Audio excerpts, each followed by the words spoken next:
Carney is set to return as Canada's Prime Minister after his Liberal Party regained power in a closely watched election on April 28th.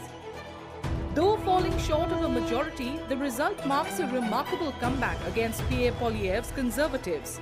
We'll be returning to Parliament. Yves-François Blanchet. And I want to congratulate Pierre Poilievre on a hard-fought, fair, good campaign, his commitment to the country that we both love.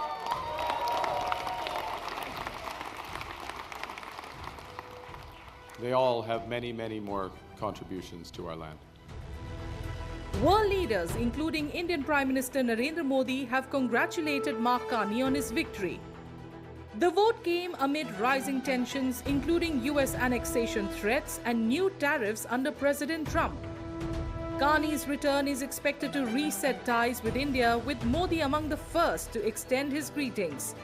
What we have is now the combining unpopularity of Justin Trudeau and the hostility towards Donald Trump, which resulted in the Conservatives losing a lead and the Liberals raced ahead because their candidate, Mark Carney, who was an economist, leading the Bank of Canada and the Bank of England, is seen as the best man to lead Canada at a time when their closest partner and ally, the United States, has turned against them, and they are in the midst of an economic war of sorts. Alongside his firm stance against US President Donald Trump's policies, Mark Carney is known for championing key domestic issues, especially environmental sustainability. As the UN Special Envoy for Climate Change since 2019, he launched the Glasgow Financial Alliance for Net Zero in 2021, bringing together banks and financial institutions to combat climate change. Mark Carney also supports capping immigration to ease pressure on Canada's housing and healthcare systems.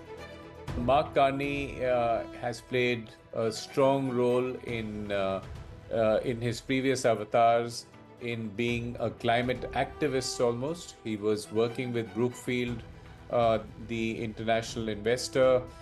He was working as a vice president looking at climate issues. He also was advising the UN on climate issues, and he was leading many of these climate matters as a matter of both personal conviction but also professional choice.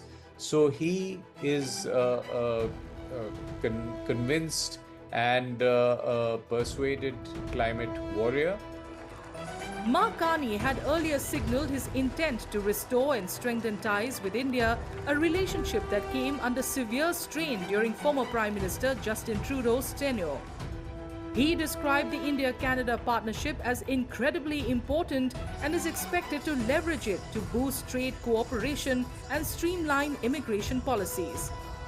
Given the existential threat that Canada now faces from President Trump's aggressive moves to sort of subjugate Canada both economically and politically, he has no option but to diversify Canada's economic partners. And I think India, as the fastest growing major economy in the world, obviously fits the bill. So I see certainly much more positive movement in India-Canada relations, leaving the baggage of the past behind. Our main problem was with Prime Minister Trudeau. He has, of course, already exited the scene. Prime Minister Mark Carney is a pragmatic economist who is not so much beholden to vote bank politics as Trudeau was. So from that point of view, I expect a speedy return of the High Commissioners to both the capitals.